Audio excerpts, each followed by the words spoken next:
Bonjour, bienvenue sur Comment fait-on. Je suis heureux de vous retrouver pour une nouvelle recette.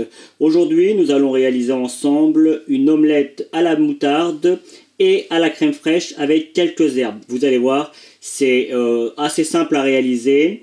C'est un petit peu plus compliqué qu'une omelette classique, mais ça reste à la portée de tout le monde. Et surtout, c'est délicieux. Allez, je vous donne par avance les ingrédients. Et puis après, je vous explique comment faire cette délicieuse omelette à la moutarde et à la crème fraîche. C'est parti! Alors, les ingrédients pour une omelette à la moutarde et à la crème pour environ 2 personnes. Vous aurez besoin de 4 œufs. Alors, sur les 4 œufs, vous devrez recasser 2 entiers, puis séparer 2 autres, les 2 jaunes que vous mettrez avec les 2 œufs entiers et les 2 blancs que vous battrez par la suite, mais je vous explique ça juste après. Vous aurez besoin également d'une cuillère à soupe de moutarde, d'une cuillère à soupe de crème fraîche épaisse, 10 g de ciboule ou de ciboulette, 10 g de beurre et 10 g d'huile pour la cuisson, et évidemment du sel et du poivre. Le temps de préparation c'est environ 5 minutes et le temps de cuisson 10 minutes pour le premier côté, lorsque l'on met la préparation à cuire, puis on la retourne et on cuit encore 3 minutes. Alors il y a une autre astuce, on peut commencer, si vous avez une poêle qui va au four, on peut commencer par cuire les 10 minutes à la poêle classiquement, et puis on préchauffe le four à 200 degrés avant, et quand la première partie est cuite, on met la poêle directement au four et ça cuit. C'est un petit peu plus facile, vous n'avez pas besoin de retourner la préparation. Voilà, ça c'est pour ceux qui ont des poêles qui vont directement au four, et la cuisson au four c'est entre 3 et 5-6 minutes. De toute façon on voit bien, dès que ça commence à dorer sur le dessus, on l'enlève et on peut la poser pour pouvoir la rouler comme je l'ai fait, mais vous pouvez également la servir directement comme ça, comme une omelette classique sur un lit de salade par exemple, ça marchera très bien. Voilà, vous savez tout. Maintenant je vous explique comment faire cette délicieuse omelette. Allez, suivez-moi.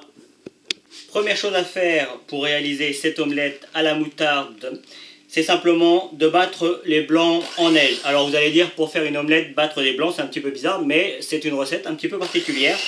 Donc c'est parti pour battre les blancs. Et il faut qu'ils soient bien fermes. On va maintenant prendre nos œufs. On va les fouetter un petit peu pour les casser. Voilà, on va les réserver quelques instants. On va prendre la moutarde. Alors moi, c'est de la moutarde en grains pour que ce soit un petit peu plus joli. Mais ça pourrait être n'importe quelle moutarde. La moutarde de Meaux, par exemple, qui est très bonne, pour ne pas faire de publicité. Et je vous assure, c'est totalement gratuit. D'ailleurs, s'il y a des marques qui me regardent, je leur fais un appel. Si elles me plaisent, évidemment, je suis à leur service pour en parler. Voilà, ça c'était le petit côté publicité. Maintenant, on va reprendre la recette. Donc, la moutarde, la crème fraîche, on va battre les deux ensemble. Juste un petit peu. Et on va venir rajouter ça à notre préparation initiale.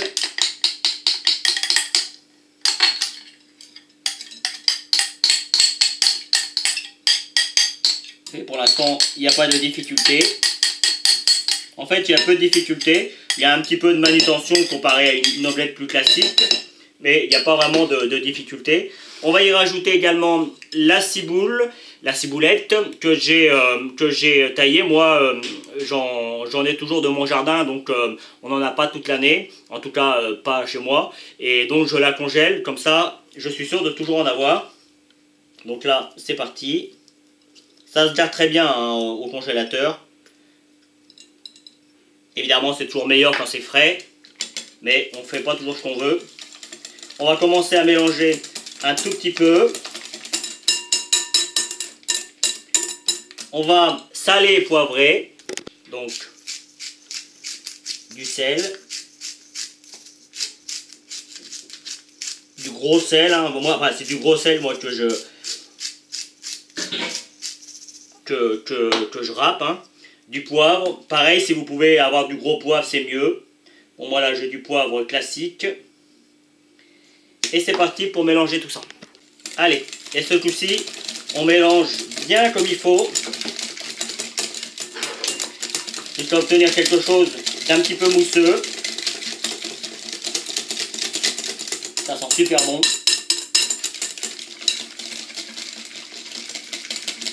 C'est l'avantage en cuisine, et c'est dommage que sur les vidéos on ne s'en rend pas compte, mais souvent rien que les odeurs à la préparation ça donne envie d'y goûter. Voilà. Là on est sur quelque chose de bien mousseux. Donc maintenant le but va être d'incorporer les blancs. Alors on a besoin pour ça d'une maryse ou d'une cuillère en bois. La maryse c'est ça, hein. Simplement une cuillère assez plate de façon à pouvoir mélanger. Alors la première partie on peut la mélanger au fouet, rapidement. Un petit peu comme si vous faisiez un gâteau, hein. Même principe. En fait les blancs vont apporter quelque chose de bien plus léger à notre préparation. Voilà. On enlève le fouet maintenant. Et le but est d'incorporer le reste des blancs. Alors on y va en plusieurs fois. Et là par contre on y va tranquillement. Et vous voyez, simplement. Alors ça peut prendre un petit peu de temps, hein, mais c'est quand même une opération assez importante si vous voulez avoir quelque chose de bien réussi. Et vous voyez, on vient en dessous, on tourne. Et en même temps on tourne le récipient. Et le but c'est d'obtenir quelque chose de parfaitement homogène et que tous les blancs soient parfaitement intégrés. Alors si vous n'y arrivez pas à faire avec ma maryse, il y a une petite astuce, mais alors il faut vraiment y aller tranquille, c'est de prendre le fouet et de venir tourner comme ça, ou carrément avec la main comme ça, voyez, mais il faut vraiment y aller doucement, ou encore de le mélanger comme ça, tranquillement, mais bon, franchement ça c'est si vous n'y arrivez pas, hein. Allez, je vous laisse faire pour le reste des blancs. Quand la préparation est terminée, voici ce que ça donne. On va pouvoir commencer à faire notre cuisson. Alors dans une poêle, j'ai mis, c'est une poêle à crêpes, hein. Alors moi j'ai pris une poêle à crêpes parce que je vais essayer de la rouler. Donc je veux quelque chose de pas trop épais. En tout cas que ça cuise assez rapidement, de façon à ce que je puisse la rouler. Je vous promets pas que j'y arrive, mais je vous la présenterai de la manière dont j'aurais réussi à faire. Mais vous pourriez la présenter comme une omelette classique, hein. Ça marchera très bien, ce sera vraiment très bon. Donc on va laisser fondre le beurre et l'huile, et dès que c'est bien chaud, on va pouvoir mettre notre omelette. Notre beurre et notre huile sont bien chaudes, on va pouvoir y ajouter notre omelette. On va venir la verser entièrement. On n'oublie rien.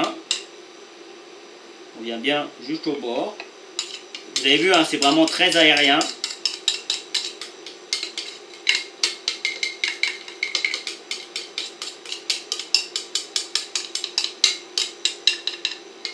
Voilà. Alors ça c'est pour 2 personnes, hein. Je l'ai marqué sur la recette, mais je préfère le redire. Et maintenant on va laisser cuire tranquillement pendant quelques minutes, et à l'aide d'une spatule, un peu comme les crêpes, on va pouvoir assez vite voir que dès que ça commence à bien cuire, vous voyez là on voit, ça commence à bouillir un petit peu, on n'y touche pas sur le coup, et dès que ce sera possible, je pourrai la rouler. Alors comme vous pouvez le constater, j'ai mis mon omelette sur une partie plane, je l'ai démoulée, hein, et puis là le but va être de la remouler mais dans le sens inverse. Alors on essaye de ne pas trop en perdre. Voilà. Le but est que ça cuit bien de chaque côté. De façon à ce qu'on puisse après la présenter de la meilleure des façons. J'ai jamais dit que c'était une préparation facile à faire, hein. Après là c'est vraiment parce que moi je veux la rouler, et du coup ça demande un petit peu plus de précision, mais si vous souhaitez faire autrement, il n'y a pas de problème. Et là on va encore laisser 2-3 minutes et puis on pourra rouler. J'ai démouler mon omelette définitivement. Et ce coup-ci, vous voyez, j'ai mis un papier film en dessous de façon à pouvoir la serrer après. Et puis là, je vais essayer de la rouler. Vous voyez, le fait d'avoir cuit les deux côtés, ça se prépare, ça se passe beaucoup mieux. Voilà. Hop.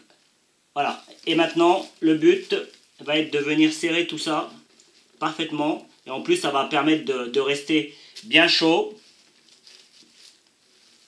Hop. Voilà. Et on laisse comme ça pendant 3-4 minutes. Pendant ce temps-là, je vais préparer mes petites assiettes avec mon petit décor. J'avais préparé dans une petite assiette du fromage râpé que j'ai fait cuire et que j'ai cassé en petits morceaux de façon à donner un petit peu de goût, et puis au niveau de la présentation, ça va être joli.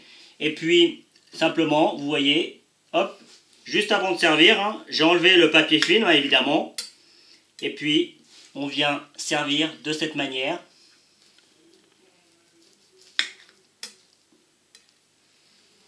Ça a son petit charme. Évidemment, on fait ça au dernier moment, hein, il faut que l'omelette reste bien chaude. Hop. Encore un petit bout que l'on met au milieu. Voilà. Et c'est parti pour servir ça directement. Alors, vous pourriez le servir avec une petite salade, avec toutes sortes de choses. Voilà, j'espère que cette nouvelle recette vous plaira. Vous avez pu le constater, c'est tout simple à faire et je vous garantis, c'est vraiment très très bon. Évidemment, pour ceux qui aiment l'omelette baveuse, là sur le coup, elle n'est pas baveuse, mais par contre elle est très tendre. Le fait d'avoir mis des blancs, ça la rend vraiment très très très tendre. Vous voyez, ça fume encore. Je sens que je vais me régaler. Juste après, vous retrouverez le lien pour vous abonner si vous ne l'avez pas encore fait, le lien pour aller sur mon site internet où toutes mes recettes sont indiquées, et puis deux autres recettes.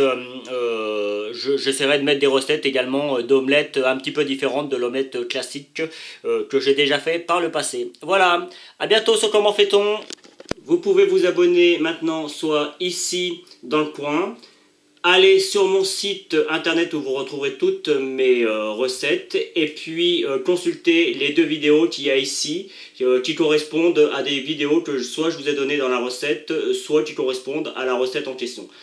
A bientôt sur Comment fait-on.